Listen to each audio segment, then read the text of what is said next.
Sir paper.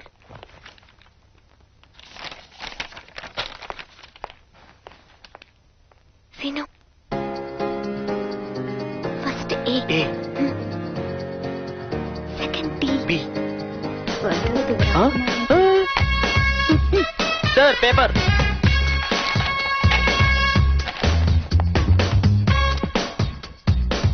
వీడు బాగా prepare అయి చూస్తున్నాడు. ఎగరా చేస్తున్నాడు. చూడడానికి బండగా ఉన్నా తెలివైనవాడే.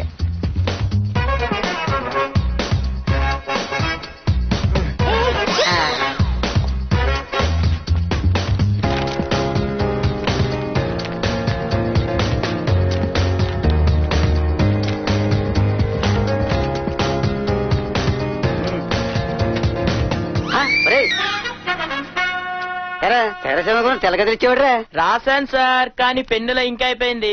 అయినా వదలకుండా పట్టుదలతో రాశాను సార్. సీను రేపు నా బర్త్డే.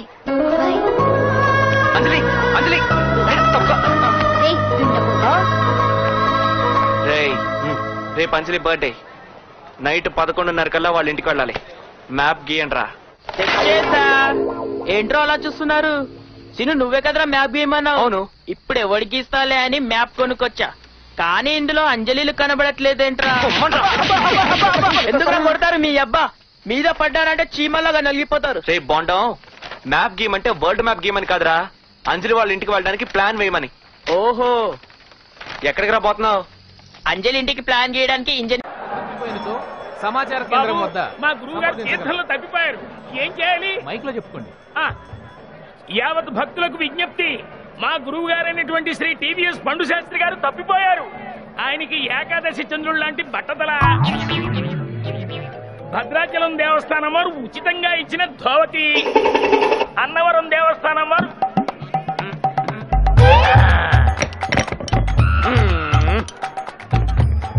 ఏకాగ్రత చెడగొడుతున్నాడు.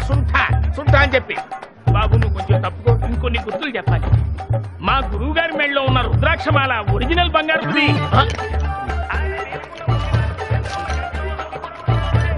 ఆయన గోచికున్న పోచిలో 20,000 క్యాష్, 4 కిలోల బంగారం కూడా ఉన్నాయి.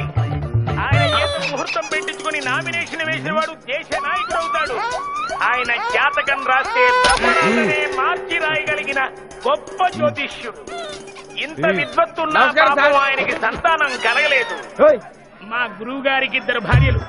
ఒకరు అఫీషియల్ హైదరాబాద్ లో, అన్అఫీషియల్ రాజమండ్రిలో. ఇంకా వారి గురించి నేను చెప్పాలంటే 6 నెలలు హైదరాబాద్ లో, 6 నెలలు. గురువు గారు మీరు ఇక్కడ ఉన్నారా? లేదురా, ఇందాకొచ్చి దీని కింద పడుకున్నా.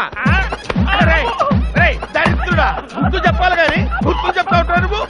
గుర్తు చెప్తా ఉంటావు నువ్వు. నిన్ను చంపేస్తాను రా. ఈ తీర్థమైపోయేలోపు నీ శాంతం పెట్టేస్తాను.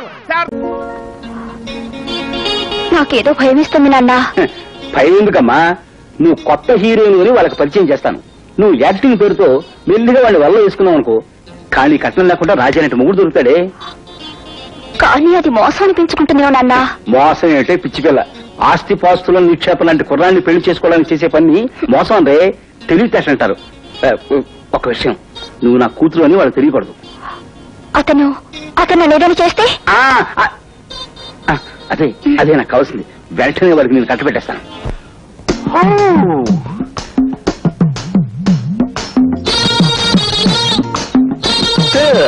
వీరి పేరు నటశ్రీ, దండం పెట్టు. వీరి వంశం పేరు నటనా వంశం.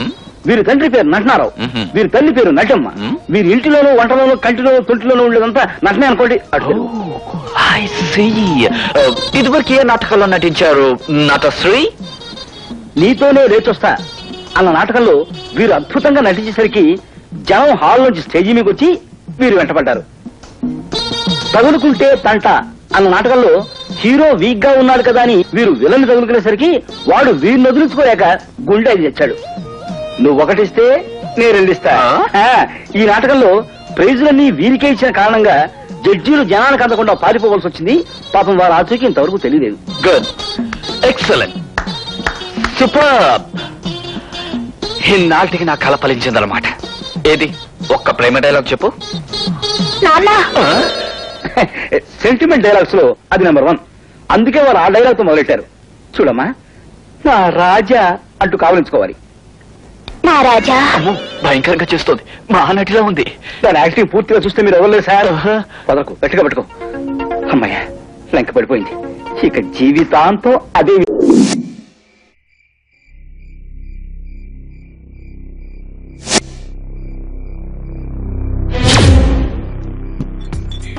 ఆహా, ఇది నిండా బీర్లు.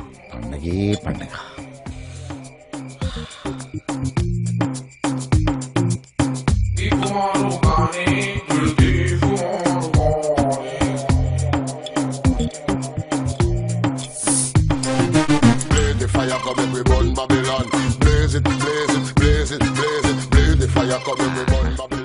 సమ్మర్లో బీర్ ఎంత సమ్మగా ఉంది.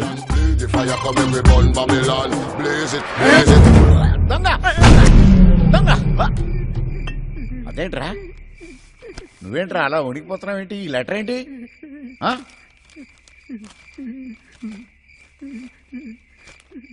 ప్రియమైన సుమతికి, నేను నీకు అన్యాయం చేసి ఇంకొక దానితో ఉన్నందుకు నాకు తగిన శాస్తి జరిగింది.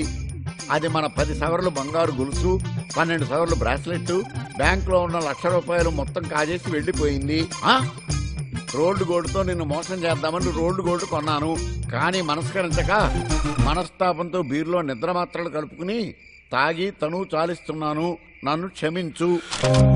ఏంటి, వీడు చచ్చిపోయాడా? అంటే ఇది డూప్ అన్నమాట.